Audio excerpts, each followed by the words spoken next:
Hello guys, this is Orochi again and welcome to another video guys. I'm here to share, I'm going to be talking about Kaizer Chiefs guys, and I hope you guys like, subscribe, leave a comment, and let's engage guys. Let's make sure that we engage and we talk about the game that we love so much.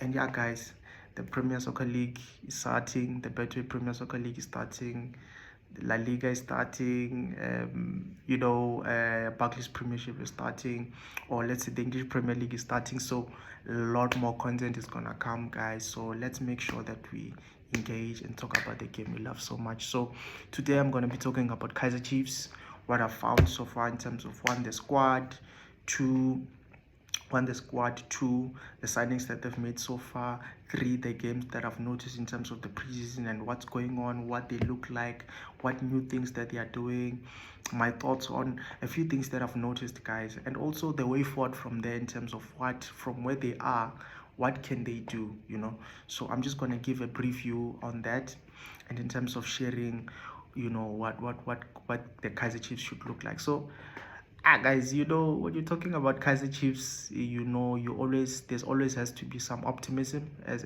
a fan I do have my optimism in terms of what the club can do. But first of all guys, I'm gonna be talking about the squad. The squad so far, there hasn't been too many massive changes in terms of what's happened in terms of the squad. There's been a few releases. Obviously Gaston Soriano, like we expected, left. Claude Lepo, that's the big surprise for me. He's left Kaizer Chiefs. Also, there hasn't been any signing. We expect Kaizer Mayo, even though it's not been confirmed yet. From what we can get in terms of reports, he's also staying at Kaizer Chiefs.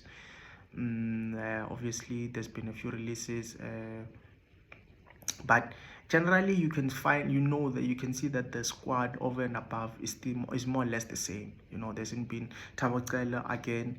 It looks like he's gonna leave. Ashley Dupreez is also looks like he's gonna leave. Besides that, the squad generally is more or less the same. The only additions obviously has been Loisane as a central defender, which I think is a very good one. They've added also Adolf Gecko from Azam FC. He's been playing. It's probably the third best team in Tanzania behind Simba SC and Yanga. So comes from a team that has a good pedigree. And they've signed him. They've also brought in Ronaldo Lina as a goalkeeper to bolster the goalkeeping ranks. But in general, there hasn't been a lot of business that's been done so far. And honestly speaking, guys, I think it's good. From what my thoughts will be like, I think it's good that they don't make a lot of signings. Why? One, because I think it's important that Fernando de Cruz, the current coach, who I think has a good track record, from what you could see, he's been in high performance environments where he's done very well. So he has a lot of experience. His teams generally play in a very good style of football, and so that he can be able to make a squad audit in terms of what he needs. I'm very skeptical. I become very disappointed when teams just sign players without the coach being there, because I feel like I'm old-fashioned. I feel like a coach has to have his input in terms of the players that he wants, or the style of players that he needs. So to have him there and to not make the signings that they have made are signings that I think make a lot of sense, because obviously probably they are some of the best. You can't say that Ronaldo Lina is probably be one of the 4 best goalkeepers in the league. So that's a smart signing from Chiefs. Loisan has been one of the best centre backs in the Premier League for the last 3 years or so, and is a Bafana international defender. So I do think that's a straightforward signing. The Adolf Bitegeko one, from what you have scouted, it's a central defensive midfielder, a position that Kaizer Chiefs have needed for a very long time. And but a slightly different one, guys, in terms of what he does, the profile of player he is. So I'm gonna go deep into that. But the squad so far, it's okay. I do think that there's a lot of additions that still need to be made. Defensively, I don't think there was a lot that needed to be done. Obviously, the Aiden McCarthy leaving and going to Saba FC is a loss, because I do think that as a young defender, he's one of the best upcoming young defenders in the country. So his value there, and also knowing the fact that he's left-footed, and Rushin Dotli has been injured for probably a whole season, and he still hasn't been playing. He's, from what I've noticed from the clips and from the practice games, he still hasn't been playing. He hasn't played yet, so I still expect him to be out for the first part of the season. So having a left-footed central defender would have been good. Also knowing the fact that Kolani Kosa, he still hasn't been groomed. I don't see him in the team yet, the player that from the DDC. So that's the only disappointing part. Midfield is the one that, guys, for midfield and attack is the one for me that is the issue there, you know. And when I say an issue, I mean like they've signed Bitagego. I think he's a deep lying playmaker, very good, very tall, very physical. From what I've noticed, obviously you can't take a player on face value from YouTube videos. You still need to give him a few games to be able to play. Looks like he's a player that Kaizer Chiefs have well scouted, and yeah, I do think he can give good qualities. From what he's seen so far, he's very good on the ball, he's very secure in possession. He's the first line, he's comfortable. You know, obviously the league, the only thing is that can he transition from the Tanzanian league to the league, to our league, where the pace is a lot more faster. He's not going to get a lot of time on the ball, you know. So you would expect him to transition a lot better to the Premier League, because there the league is tougher. The playing surfaces are not as good, so you'd feel that a player like him could be able to lean a little bit more into the league and play a little bit better for the club. But I would reserve my judgment just before I see him play. But it looks like he has reasonably good qualities as a defensive midfielder who can start the play from deep and can be able to keep the ball playing. So I'll reserve my judgment until I see him play. But the issue there is that a lot of the profiles that they have in the midfield, Kaizer Chiefs, are more or less the same. And the reason why I say that they are more or less the same is that Ngobo, Mtetwa, Maboyi, Sandile Ndlovu, Tulani Mabaso, not to forget about him, Samkelo Zohan, even though I haven't seen him, he's not there. But a lot of those players are quite similar. And they are more central midfielders, where some are slightly better defensive. The only player who can cover ground in terms of defensive ability, they do have the ability to cover a lot of space, but there is the only player that you can say that has the skill and the creativity to be able to create something is Ngobo. From central midfielding positions, Maboyi is a box-to-box midfielder, and Ndlovu is a box-to-box midfielder, Tolani Mabaso box-to-box midfielder, but you don't really see them having a lot of quality on the ball to be able to add a lot of value in the final third. Like, if we give example like a Mukwena for Sundowns, or Mbata for Orlando Pirates, you know. So you would expect those players. I do think Maboye is probably our best central midfielder out of the ones that we have, but it depends also on the shape that Kaizer Chiefs is going to use. And this is the other thing that I'm saying, is that generally from what I've seen from Fernando de Cruz, he's been playing more in a 4-3-3 system, with playing with one central defensive midfielder and 2 8s. And the other thing that I could see tactically from what he's done is that the midfielders have to have a lot of energy, they have to cover a lot of ground. And the reason why I say that is his team is going to have a lot of possession, but they are also going to be a team that covers a lot of ground. And when you are playing a highly possession-based team, you need to have very good players that are very technical and can cover a lot of ground. They still struggle with one fundamental, which is creating triangles, playing playing, having good passing patterns, having good building up schemes, they're still struggling because they still lose the ball quite easily there. They still look like they have those qualities where they want, the moment they win the ball, they want to play quickly and they want to transition from there. So that's one of the things that they have still kept from their previous regime in terms of how they play. But the midfield is still an area which they need to improve in terms of the quality of added to what they have. I still think that a lot of those players are not Kaizer Chiefs material for me. I do think that but because of they are building a squad, it would make sense that they will have the amount of players that they have. But obviously, you would think that Maboy is more of the player that would keep there and is gonna play is gonna be a mainstay. But they need another one. And guys, you need to have a player that, I don't wanna say is that has that similar type of quality like Mbule or Mokwena, a player with that arrogance on the ball, the player that can make a team dictate from deep. Kaizer Chiefs have a lot of runners in the midfield, but they don't have a player that you can dictate play, can control the tempo of the game, is very comfortable of the ball. The player that we had wished that could have done that was Thabo Cele, but you could see that he struggled with being able to cover ground and being able to play. You could play, he had the skill, but because I think also what was one of the things that made him struggle was that the profile of the players that he was playing with didn't suit also his qualities as a player. So that's why I say that I can't blame Cele to that extent, because even the players that he was playing with at Kaizer Chiefs weren't really leaning to what he could do, because Kaizer Chiefs were a transition team, and he's a player that you can see that Cele is a player that needs his team to keep possession for long periods of time so they can be able to play.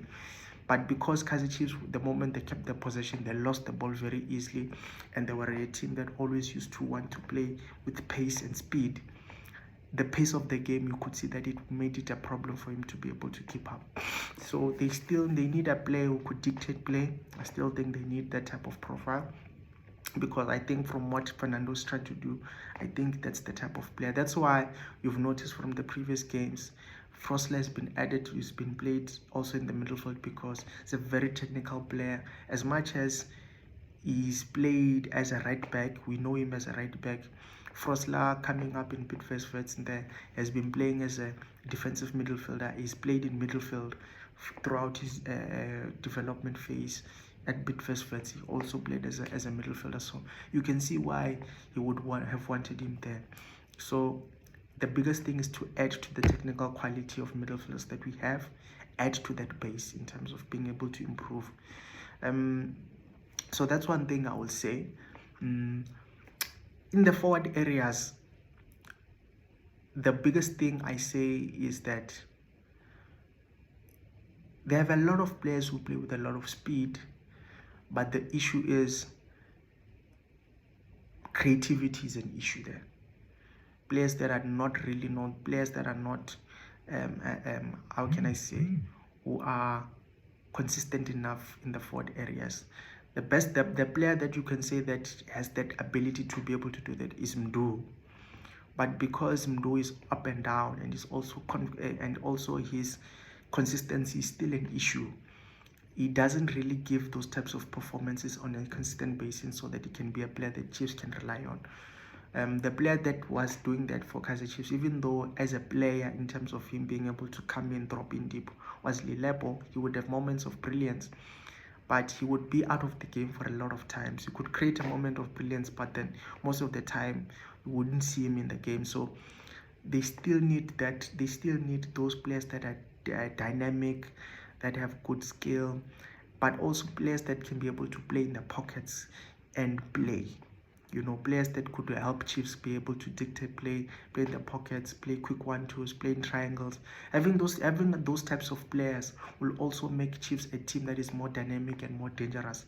I do know that Chislett, from what I've seen so far, is good, but because of his injuries and I think the pace, the speed, I think it's still one of the things that he still needs to get used to the pace of our game here in South Africa. but we still need to add more dynamic players. I think we can see that we're interested in Langile, a player that I like. I think Fundo still has that scope to be able to improve and look also.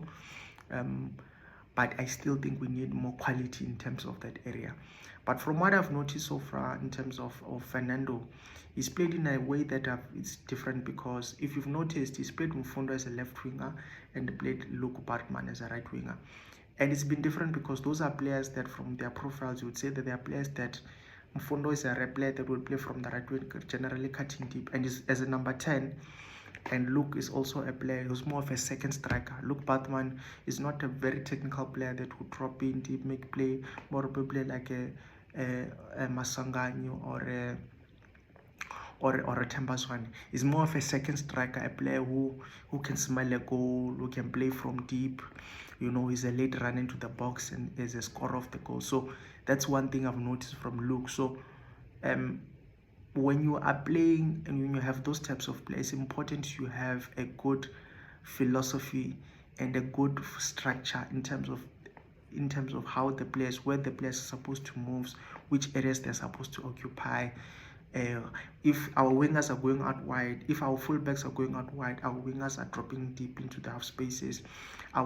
If our wingers are staying out wide, our eights are taking the half spaces. So those are the things that I've noticed. And Fernando de Cruz, I think he's still experimenting in terms of understanding the type of qualities, and in terms of experimenting what are the types of qualities that his players has, and two, what is the style of play that could best suit the players, because the core of the players that he has is going to be a core of the team that he's going to probably be using for a long time. So he's still trying to understand the type of football that is going to lean more to these players. So I still think that's why I think it's important that he has time to be able to audit the team, understand what works, understand what doesn't work, and then be able to get the players that I think would lean to be the team improving as such. So I don't want to give my opinion so far, and the results generally, from what I've noticed, some of the struggles that we still don't keep possession for a longer period of time like I would like. We still are a team that is very loose on possession after 2-3 passes, especially in the final third or in the high attacking zone. We still lose the ball too easily. We still don't keep the ball well enough in terms of building triangles and building good attacking shapes. We still don't do that, and we still don't have that ability to do that. But I still think that if we can get players used to certain movements, using certain passing patterns, I do think that area will improve. One thing that I also know is that we have 2 or 3 strikers that will score goals. You know, we have Kaizer Chiefs. I think if we give him confidence and we play him, that I will score. Flavio Silva is shown that he can score goals. So that's an area that I feel like if we do provide for those guys, they will score. So there's areas that we still need to improve, but overall I think there's a good scope of work in terms to good material that we can work with. So as such, I think the biggest thing for us now is to see Kaizer Chiefs adding to the squad. And I feel like Fernando, I think the Cruz giving his opinion on the players that we need will be so important, because I think the quality of the team has to improve. You know, I'm not looking for Kaizer Chiefs to sign 6, 7, 8 players. I think if Chiefs can make 3 or 4 high quality players, I think it will improve the team. Because, guys, you know, Kaizer Chiefs will always come with excuses. They don't generally sign players, you know, or sign the profile of players that would want them to sign. They generally are always looking for market opportunities, and that's the one thing that is a frustration, because we can say that Kaizer Chiefs need to improve the scope of work.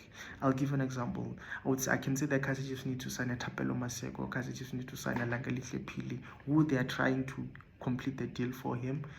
Kaizer Chiefs need to sign, maybe let's say in the midfield, a player that I think will add a lot of value to them. Is the player from Mamelodi Sundowns.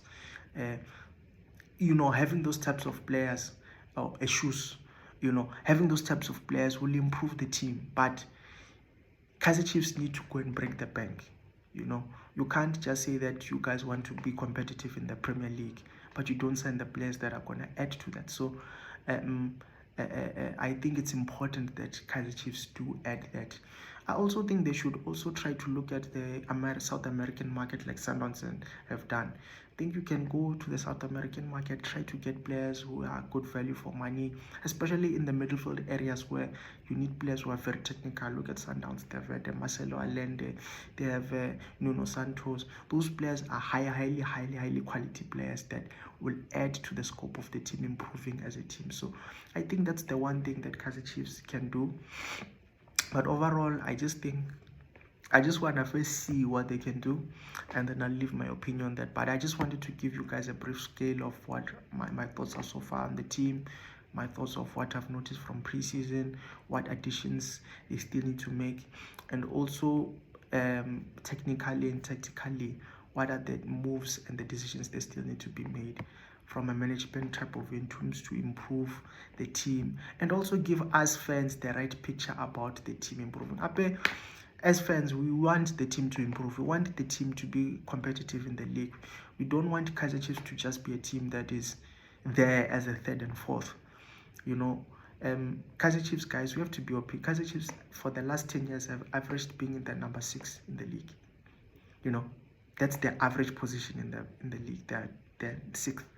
So there has to be very good recruitment that has to be made in order to first give the fans the confidence that the team is improving in the right direction, but also to give the players that are already there the understanding that we want to win the league, we want to do well in the Confederation Cup. So that's the thing that I want the management stairs to do. But over and all, guys, we'll see from there. We'll see in the next few weeks what they do. So I just wanted to give my opinion on that, guys, give my thoughts on the team moving forward, and yeah, guys, take it from there. So like, subscribe, leave a comment. I'll give more videos are gonna come. So I hope you guys enjoy your evening.